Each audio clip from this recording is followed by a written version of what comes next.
नमस्कार साथियों, जय हिंद। आप सभी का स्वागत है कक्षा केंद्र की सीरीज संविधान की बात में। जैसा कि आप जानते हैं, हम नागरिकता संबंधी प्रावधानों की बात कर रहे हैं और आप अनुच्छेद 8 तक पढ़ चुके हैं। आज हम बात करने वाले हैं अनुच्छेद 9 की, और ये बहुत ही मजेदार और बहुत ही जानने योग्य अनुच्छेद है, क्योंकि इसमें ऐसे नागरिकता के प्रावधानों की बात की गई है जो उन लोगों पर लागू होते हैं जो दूसरे देशों में जाकर रहने लगते हैं। और इस अनुच्छेद से संबंधित क्वेश्चंस भी आपके एग्जाम्स में कई बार पूछे गए हैं।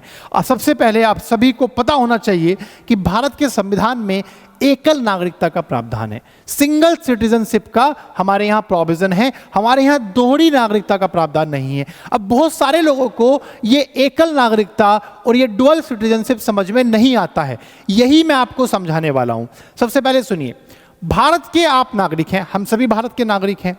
कल को हम में से कोई पढ़ने के लिए, जॉब करने के लिए, मान लीजिए अमेरिका चला गया, ऑस्ट्रेलिया चला गया, या सऊदी अरब चला गया, दुबई चला गया, और वहां पर जाकर हमने क्या किया, कुछ साल काम किया।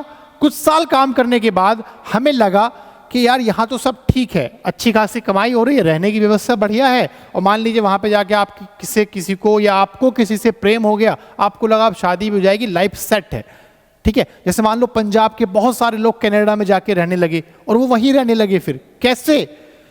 उनको वहीं पे किसी से प्रेम हो जाता है या वहां पे उनका अच्छा बिजनेस चल पड़ता है। उसके बाद वो लोग क्या करते हैं, वहां उसी देश की, जिस देश में वो रह रहे होते हैं, उसी देश की सिटीजनशिप के लिए अप्लाई कर देते हैं।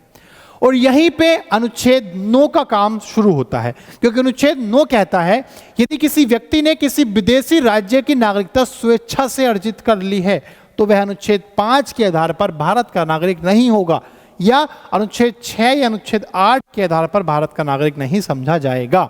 इस बात को समझिए। जैसे ही आपने अपना काम सेट दिखने पर उस दूसरे देश की नागरिकता के लिए अप्लाई किया और जैसे ही आपको उस दूसरे देश की नागरिकता मिली, ठीक उसी समय से आपके पास जो भारत की नागरिकता थी वो स्वेच्छा से ऑटोमेटिकली क्या हो जाएगी, कैंसिल हो जाएगी। जी हाँ, क्यों? क्योंकि भारत का संविधान आपको किसी एक देश की नागरिकता रखने की इजाजत देता है, और चूंकि आपने दूसरे देश की नागरिकता ले ली है तो आप भारत के नागरिक नहीं रहेंगे। सिंपल सी बात है, आप एक समय में एक ही देश के नागरिक रह सकते हैं, या तो आप भारत के नागरिक रहेंगे या किसी दूसरे देश के। कई दूसरे देशों में जैसे ब्रिटेन में डुअल सिटीजनशिप का प्रावधान है, लेकिन हमारे यहाँ नहीं है। इस बात को आपको समझना होगा।